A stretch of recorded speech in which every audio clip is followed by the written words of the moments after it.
बहुत समय पहले अयोध्या नगरी नाम का एक सुंदर राज्य था। उसके राजा थे राजा दशरथ, जिनके 4 पुत्र थे, राम, लक्ष्मण, भरत और शत्रुघ्न।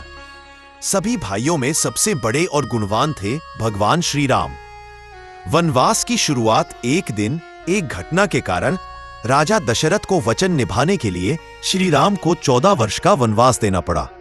श्री राम ने बिना शिकायत किए पिता की आज्ञा मानी और माता सीता तथा भाई लक्ष्मण के साथ वन को चले गए। पूरी अयोध्या शोक में डूब गई थी। मां कौशल्या रोती थी, भरत भाई व्रत रखते थे, लेकिन श्री राम धर्म की राह पर अटल रहे। रावण से युद्ध वन में लंका का राजा रावण, जो बहुत शक्तिशाली था, सीता माता का हरण कर ले गया। सीता की खोज में श्री राम और लक्ष्मण। सीता हरण के बाद पूरा वन मौन हो गया था। श्री राम की आंखों में आंसू थे, हृदय जैसे टूट गया हो। उन्होंने आकाश की ओर देखा और पुकारा, हे सीते, तुम कहां हो? लक्ष्मण ने उन्हें संभाला, परंतु दोनों के चेहरे पर गहरी पीड़ा थी। वे वन के कोने कोने में सीता माता की खोज करने लगे।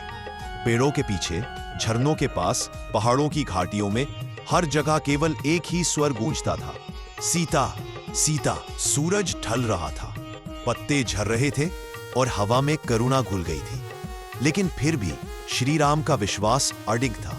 मैं अपनी सीता को अवश्य पालूंगा। जटायु से भेंट। सीता माता की खोज में चलते चलते श्री राम और लक्ष्मण एक पहाड़ी वन क्षेत्र में पहुंचे।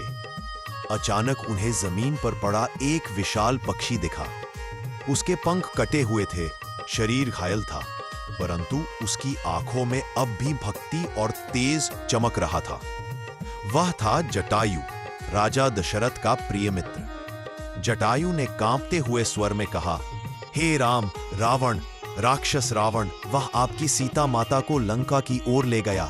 राम की आंखों से आंसू बहने लगे। उन्होंने जटायु को अपने हाथों में उठाया और कहा, तुमने धर्म के लिए अपना जीवन दे दिया। तुम मेरे पिता के समान हो। जटायु ने मुस्कुराते हुए कहा, मेरा जीवन धन्य हो गया। मैंने सीता माता की रक्षा का प्रयास किया। और फिर वह प्रभु का नाम लेते हुए अपने प्राण त्याग देता है। वन में मौन छा गया, सिर्फ हवा में गूंजती रही, जय श्री राम। फिर श्री राम ने वानर राज सुग्रीव, हनुमान जी, जामवंत और लाखों वानरों की सेना के साथ लंका पर चढ़ाई की। कई दिनों के भयंकर युद्ध के बाद श्री राम ने रावण का वध किया और सीता माता को मुक्त कराया। यह विजय सिर्फ राक्षस पर नहीं थी, बल्कि अहंकार, अन्याय और अधर्म पर सत्य, प्रेम और धर्म की विजय थी। अयोध्या लौटना। 14 वर्ष का वनवास पूरा होने के बाद श्री राम, सीता और लक्ष्मण अपने नगर अयोध्या लौटने लगे। जब यह समाचार अयोध्या पहुंचा तो सारी नगरी उल्लास से भर उठी। राजा भरत, जो इतने वर्षों से श्री राम के लकड़ी के सिंहासन पर बैठकर राज्य का कार्य संभाल रहे थे, खुशियों से झूम उठे। उन्होंने कहा, आज अयोध्या का भाग्य खुल गया। मेरे प्रभु, मेरे राम लौट रहे हैं। दीपों से जगमग अयोध्या। श्री राम के स्वागत के लिए लोगों ने अपने घरों की सफाई की, सड़कों को फूलों से सजाया और हर घर, हर गली में दिए जलाए। उस दिन अमावस्या की रात थी। पूरा आकाश अंधकारमय था, पर जैसे ही हजारों लाखों दीपक जले, अंधकार मिट गया और अयोध्या सोने सी चमकने लगी। लोग नाचने गाने लगे, मिठाइयां बांटी गईं और हर घर में एक ही आवाज गूंज उठी, जय श्री राम, जय श्री राम।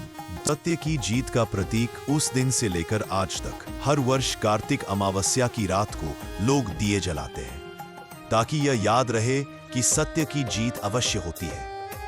दीपावली का हर दीपक हमें याद दिलाता है कि राम का प्रकाश कभी बुझ नहीं सकता।